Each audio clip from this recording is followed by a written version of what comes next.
எல்லோருக்கும் அன்பான வணக்கம். நான் கலாநிதி கதைக்கிறேன். இன்றைக்கு நவராத்திரி விழாவின் 7வது பூசை, சரஸ்வதி பூசை தொடக்கம். எல்லோரும் வீட்டில் வழிபட்டிருப்பீங்க. நான் வளமை போல இன்னைக்குமே ஒரு பிரசாதம் வெண்பொங்கல் வச்சு வழிபட்டேன்னா இங்கே பாருங்க, நவதானியம் வளர்ந்து வந்துட்டுது நல்லா. பிறகு இன்றைக்கி எல்லாம் வழிபட்டுட்டு பிறகு இன்றைக்கி கோயிலுக்கு போயிட்டு வந்தேன். நான் பிறகு மீண்டும் கோயிலால் நம்மளை கேட்டுறாங்க. கோயிலால் வந்தால் நான் உடனே நான் சாமிகளுக்கு விளக்கேற்றி கொடுத்தேன்.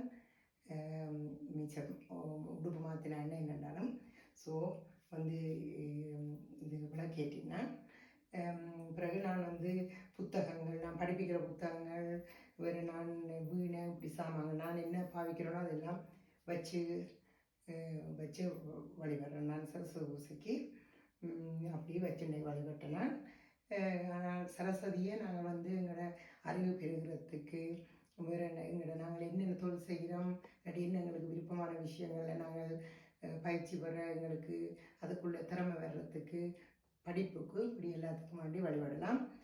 என்னதான் நாங்கள் வழிபடுற என்னதை விட நாங்கள் நம்புகிறது 3 சக்தி என்று சொல்கிறோம். அது எனர்ஜி, அதாவது பிரபஞ்ச சக்தி. அந்த பிரபஞ்ச சக்தி நாங்கள் என்ன செய்கிறோம் அதுக்கேற்ற மாதிரி பலனை எங்களுக்கு தரும். நாங்கள் நல்லது செய்தால் நல்லது வரும். ஆனபடியாக நாங்கள் இவ்வளவுதான் கடவுளை வழிபட்டாலும் எங்களோட மனசால் நல்லதை மற்றவர்களுக்கு செய்ய வேணும். எவ்வளவு தொண்டு செய்தாலும் மனசில் சுத்தம் இருந்தால் தான் அந்த தொண்டை இறைவன் ஏற்றுக்கொள்ளுவார். ஆனபடியாக நாங்கள் என்னதான் எவ்வளவுதான் கும்பிட்டாலும் நாங்கள் மற்றவர்களுக்கு கூடிய அளவுக்கு தீங்கு செய்யாமல் நாங்கள் நல்லபடியாக நடந்தால் எங்களுக்கு எல்லாமே நல்லது கிடைக்கும். ஏன்னா அது எனர்ஜியோட சம்மந்தமானது, அதாவது சக்தியோட சம்மந்தமானது, பிரபஞ்ச சக்தியோட. ஸோ எங்கள்கிட்ட இருந்து என்ன வழி வருது அதுதான் திருப்பி எங்களுக்கு வரும். பந்து சுவரில் எறிகிற மாதிரின்னு வச்சுக்கொள்ளலாம். இல்லைன்னா நாங்கள் ஒரு விதை போட்டு முளைச்சா, நாங்கள் பாவக்காய் விதை போட்டால் பைத்தங்காய் வராது. என்ன விதை போடுறோமோ அதுதான் வரும். அது மாதிரித்தான் நாங்கள் என்ன செய்கிறோம் அது எங்களுக்கு திரும்பி வரும்.